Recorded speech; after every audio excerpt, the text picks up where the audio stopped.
നമസ്കാരം, ഞാൻ വിനോദാണ്. വിരാടം വിനോദം എന്ന എൻ്റെ യൂട്യൂബ് ചാനലിൻ്റെ ഏറ്റവും പുതിയ എപ്പിസോഡിലേക്ക് സ്വാഗതം. ഞാൻ കൂടി ഉൾപ്പെടുന്ന KSEB പെൻഷനേഴ്സ് കൂട്ടായ്മ രാഷ്ട്രീയ അടിമത്വം തീരെയില്ലാത്ത ഏതാനും ആൾക്കാർ നയിക്കുന്ന കൂട്ടായ്മയുടെ മൂവാറ്റുപുഴ ഘടകത്തിൻ്റെ നവവത്സര ആഘോഷം 2025 വീഡിയോ ആണിത്. ഏതാണ്ട് 6 മണിക്കൂർ പരിപാടിയുടെ 30 മിനിറ്റ് വീഡിയോ ആണ്. അതിൻ്റെ പരിമിതികളുണ്ട്. എങ്കിലും ഈ മുതിർന്ന കുട്ടികളുടെ ആഘോഷത്തിലേക്ക് അവർക്ക് സ്വാഗതം. ഒരു ചെറിയ പ്രാർത്ഥനയോടെ തുടക്കം. വീഡിയോ തുടർന്നും കാണുക. നിയമവഴിയിലൂടെ നേരിടാനൊക്കെയുള്ള നല്ല ഒരു ഇച്ഛാശക്തി, നല്ല പ്രവർത്തനങ്ങളിലൂടെ മണിയാറിന്റെ ബോർഡിന്റെ കൃഷ്ണമണിയെ പോലെ കാത്തു സൂക്ഷിക്കാൻ ഈ കൂട്ടായ്മയ്ക്ക് കഴിയട്ടെ. അതിന് നമ്മളെല്ലാവരും സഹകരിക്കണം. എല്ലാവർക്കും സമയപരിധി കൊണ്ട് ഇവിടെ അവസാനിപ്പിക്കും. ഒരിക്കൽ കൂടി പുതുവർഷമായിട്ട് ഒരു ദുശീലം പോലും ഉപേക്ഷിക്കാനില്ലല്ലോ എന്ന് വിഷമിക്കുന്ന ആൾക്കാരെയും കാണിക്കുന്നത്. പക്ഷെ എന്തായാലും 2025 നമുക്ക് എല്ലാവർക്കും നല്ലതായിരിക്കട്ടെ. പെൻഷനേഴ്സ് കൂട്ടായ്മയെ സംബന്ധിച്ച് പ്രസിഡന്റ് പറഞ്ഞതുപോലെ തന്നെ ഗോലിയാത്തിനെ കവണയെറിഞ്ഞ് വീഴ്ച എല്ലാവരെയും കാണുവാൻ സംസാരിക്കുവാൻ സാധിക്കുന്ന ഒരു അവസരം നമ്മുടെ രീതിയിലാണ് ഞാൻ വന്നത്. ഇനിയും കഴിയുന്നതുപോലുള്ള പരിപാടികളാണ് ആഗ്രഹം. പെൻഷനായതിനു ശേഷം ഒരുപാട് കാര്യങ്ങളിൽ സജീവമായിട്ട് നിൽക്കുന്നത് നമ്മുടെ വാർദ്ധക്യത്തിൻ്റെ പടിവാതിൽക്കലെത്തി എന്ന് നമുക്ക് തോന്നരുതല്ലോ. ആ തോന്നലിന് വേണ്ടിയിട്ടാണ് ഇത്തരം പ്രവർത്തനങ്ങളിൽ ഏർപ്പെടുന്നത്. പിന്നെ ഇന്ത്യയെ കുറിച്ചുള്ള അനുസ്മരണമാണ് എന്നോട് നിർവഹിക്കാൻ ആവശ്യപ്പെട്ടിട്ടുള്ളത്. നമ്മൾ പണ്ട് 80 കാലഘട്ടങ്ങളിൽ പറയുമായിരുന്നു, ഭാരതത്തിലേക്ക് PT ഉഷ ഇന്ത്യ എന്നൊരു കത്തെഴുതിയാൽ പോസ്റ്റ് ചെയ്താൽ PT ഉഷ കേരളത്തിൻ്റെ പയ്യോളിയിലാണെങ്കിൽ പോലും ആ കത്ത് PT ഉഷയ്ക്ക് ലഭിക്കുമെന്ന് നമ്മൾ കേട്ടുകേൾക്കുകയുണ്ട്. ഇഷ്ടമല്ലാതെ ആരും കാണുമെന്ന് തോന്നുന്നു. ഇതിൻ്റെ ഉടമസ്ഥനായിട്ടുള്ള ഭാവകായ ശ്രീ ജയചന്ദ്രനെ ഒരു പ്രത്യേക വാക്കുകളിലൂടെയൊന്നും ഞാൻ അവിടെ പരിചയപ്പെടുത്തേണ്ട ആവശ്യമില്ല. മലയാള സിനിമയിൽ ആദ്യത്തെ ഗാനം എന്ന് പറയാൻ പറ്റില്ല. ആദ്യത്തെ ഗാനം ശരിക്കും കുഞ്ഞാലി മരക്കാരൻ എന്ന് പറയുന്ന ഒരു ഫിലിമിലെ പാട്ടായിരുന്നു. അത് ഫിലിം പുറത്തു വരാത്തത് കൊണ്ട് ആ പാട്ട് വന്നില്ല. പക്ഷെ ഫിലിം വെളിയിൽ വന്നിട്ടുള്ള അദ്ദേഹത്തെ അനുസ്മരിപ്പിച്ചുകൊണ്ട് അല്ലെങ്കിൽ അദ്ദേഹത്തിന് വേണ്ടിയിട്ട് 4 വരി പാടുന്നതിന് വേണ്ടിയിട്ട് ആരെങ്കിലും തയ്യാറായിട്ട് നീ കടന്നു വന്ന് പാടാവുന്നതാണ്. ഞാൻ 4 വരി പാടുന്നുണ്ട്, ചെയ്യാം. എന്ന ഭാവഗായകനെ എത്ര വന്നിച്ചാലും എത്ര പോയിച്ചാലും നമുക്ക് മലയാളികൾക്ക് മതിയാകില്ല. ജയചന്ദ്രനെ സംബന്ധിച്ച് നല്ലൊരു ഭാവഗായകൻ എന്ന് പറയുമ്പോൾ ഒരു ഗാനം പാടുമ്പോൾ അതിന്റെ ഭാവം ഉൾക്കൊണ്ടുകൊണ്ട് പാടുന്ന പാട്ടുകാരൻ.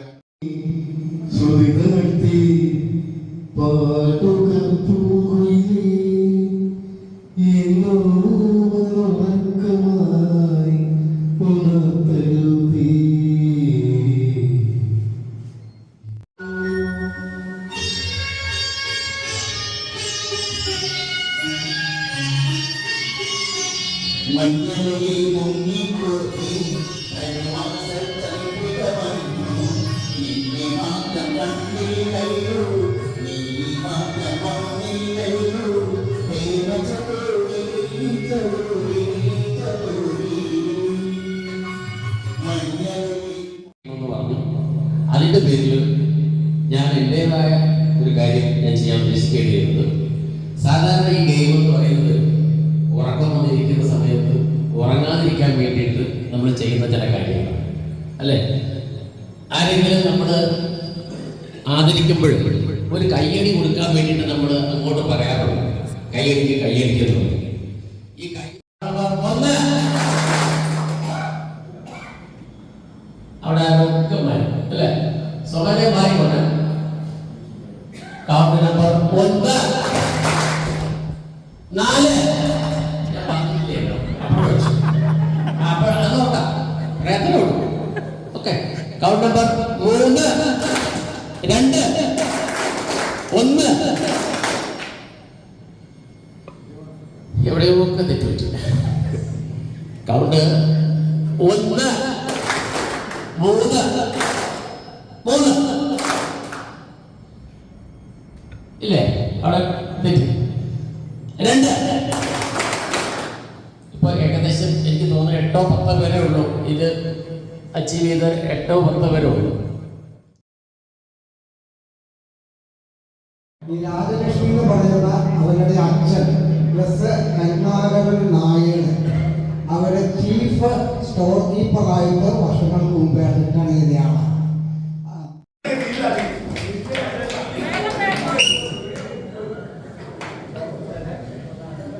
പോട്ടെ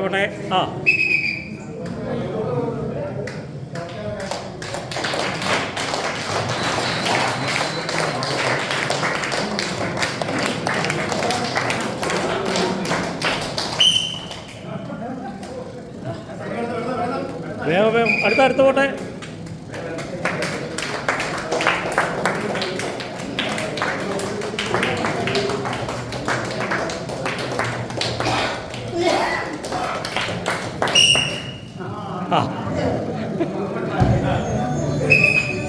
സ്റ്റാർട്ട് ചെയ്തു.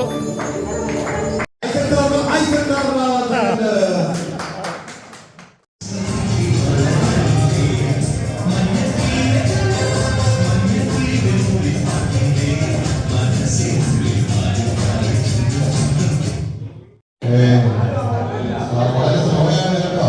അതുപോലെ സ്പീഡിൽ നടക്കാം.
അപ്പൊ അതുപോലെ തന്നെ എന്റെ ഫാദർ എന്റെ ഒരു സുഹൃത്തിനെ കൊണ്ട് ഒരു പാട്ട് പാടിക്കാൻ ശ്രമിച്ചു. ആ പാട്ട് ഞാനിവിടെ പാടാം. അതും പരാജയപ്പെടുകയാണ്, പക്ഷെ അത് പാടുന്ന രീതിയിലുള്ള പാടാൻ ശ്രമിച്ചു നോക്കാം. നിന്റെ മിഴിയിൽ നീലോത്പലം, നിന്നുടെ ചുണ്ടിൽ പൊന്നശോകം, നിന്റെ വീണയിൽ കനകാംബരം, നീയൊരു നിത്യവസന്തം. നിന്റെ മിഴിയിൽ നീലോത്പലം, പ്രേമഗംഗയിൽ ഒഴുകിയൊഴുകി വന്ന കാമദേവന്റെ കളഹംസമേ, ഉള്ളിലെ പൊയ്കയിൽ താമരവളയിൽ ഊഞ്ഞാലാടുകതോഴി, ഊഞ്ഞാലാടുകതോഴി. നിന്റെ മിഴിയിൽ നീലോത്പലം, നിന്നുടെ ചുണ്ടിൽ പൊന്നശോകം, നിന്റെ വീണയിൽ കനകാംബരം, നീയൊരു നിത്യവസന്തം. നിന്റെ മിഴിയിൽ നീലോത്പലം, വാനവീഥിയിൽ ഉദിച്ചു വരും പൂനിലാവിന്റെ സഖിയാണു നീ. ഇന്നത്തെ ചിന്തയാം ഇന്ദ്രസദസ്സിലായി ഇന്ദീവരമിഴിയാടൂ നീ, ഇന്ദീവരമിഴിയാടൂ. നിന്റെ മിഴിയിൽ നീലോത്പലം. Thank you.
അത് വീട്ടിൽ വെച്ച് 16 മാറ്റമുണ്ടായി. പക്ഷെ ഇന്നത്തെ ഞാൻ പറയുന്നതിനേക്കാൾ നല്ലത് എനിക്ക് തോന്നുന്നു കഴിഞ്ഞ വർഷം നമ്മുടെ ഇത്രയും വിപുലമായിട്ട് അല്ലായിരുന്നു. ഇപ്പൊ ഞങ്ങളാണെങ്കിലും കുറച്ചൊക്കെ ഒന്ന് പ്രാക്ടീസ് ചെയ്യാനൊക്കെ കുറച്ച് സമയമെടുത്തൊന്നും ബുദ്ധിമുട്ടിയൊക്കെ ചെയ്തു. അത് കൂടാതെ ഇവിടെ എല്ലാവരും തന്നെ വളരെ ഭംഗിയായിട്ട് അവരവരുടെ റോളുകളിലെ കാണുന്നവരായാലും എല്ലാത്തിനും പങ്കെടുത്ത് വളരെ ഭംഗിയായിട്ട് നമ്മുടെ ഇന്നത്തെ പ്രോഗ്രാം വിജയിപ്പിച്ചു എന്ന് ഞാൻ വിശ്വസിക്കുന്നു. നിങ്ങൾ ആ രീതിയിൽ തന്നെയാണെന്ന് കരുതുകയും ചെയ്യുന്നു. എന്തായാലും ഇന്നത്തെ പ്രോഗ്രാം ഇത്രയും ഭംഗിയായി പങ്കെടുപ്പിച്ച എല്ലാവർക്കും നന്ദി പറയുന്നു. കൂടാതെ നമ്മുടെ കമ്മിറ്റി ഗെയിംസ് ആർട്സ് ഓരോരുത്തരും പേര് പറയുന്ന കാര്യമല്ലോ. എല്ലാ കമ്മിറ്റിക്കാരെയും പ്രത്യേകം നന്ദി പറയുന്നു. ഇതിലും വിപുലമായിട്ട് നമുക്ക് അടുത്ത പ്രാവശ്യം നടത്താൻ കഴിയട്ടെ എന്ന് പ്രത്യാശിക്കുന്നു. അവിടെ ദൂരം ഇത് വന്നു തുടങ്ങിയാണ്. ഈ പ്രാവശ്യം നമ്മൾ ഓണാഘോഷം വച്ചില്ല. അപ്പൊ അടുത്ത പ്രാവശ്യം ഓണാഘോഷം നന്നായിട്ട് നമുക്ക് നടത്താം. എന്നാലും നമ്മൾ ഓരോരുത്തരും ചെറുപ്പമായിക്കൊണ്ടാണ് വരുന്നത്. 56 വയസ്സുകാർ പുറത്തു പോയെങ്കിലും നമ്മളെല്ലാവരും ചെറുപ്പമായിട്ടാണ് വരുന്നത്. പലരും അല്ലേ ഇന്ന് സുനി തന്നെ വന്നു. സുനി പറഞ്ഞു എനിക്ക് വളരെ ആശ്വാസമുണ്ട് പുറത്തിറങ്ങാൻ പറ്റാതെ ഇരുന്നതാണ് എന്ന് വന്നതിൽ. ആ സന്തോഷം എനിക്ക് പകുതി ആശ്വാസം കിട്ടി. രോഗം തന്നെ ക്ഷമിച്ച മാതിരിയാണ് തോന്നുന്നതെന്ന് പറഞ്ഞിട്ടാണ് പോയത്. അപ്പൊ അതുപോലെ എല്ലാവർക്കും ഇനി നമ്മൾ വീട്ടിലിരിക്കുന്ന ഓരോരുത്തരെയും വിളിച്ചു വരുത്താൻ നോക്കണം. ഇത് പറയാം നമ്മുടെ ഇപ്പൊ പറഞ്ഞു 244 നമ്മുടെ മെമ്പേഴ്സ് അല്ലേ. അപ്പൊ ആ 244 നമുക്കിപ്പോ ഇന്ന് എത്ര വന്നത് എനിക്കറിയില്ല. എന്നാലും 100 തികഞ്ഞില്ല എന്നാണ് എൻ്റെ ഒരു ഓർമ്മ. 70 താഴെ വന്നു. അത് പോരാ, നമ്മളെല്ലാവരെയും കൂട്ടായ്മ എന്ന് പറഞ്ഞാൽ അതാണ് ഉദ്ദേശിക്കുന്നത്. അപ്പൊ നമുക്ക് അടുത്ത പ്രാവശ്യം ഇതിലും വിപുലമായിട്ട് എല്ലാ കാര്യങ്ങളും ഓരോ പരിപാടികളും ഒന്നിനൊന്നും മെച്ചമായി കൊണ്ടുവരാൻ സാധിക്കട്ടെ എന്ന് ദൈവത്തോട് പ്രാർത്ഥിക്കുന്നു. പിന്നെ എല്ലാവർക്കും ഒരിക്കൽ കൂടി നന്ദി പറഞ്ഞുകൊണ്ട്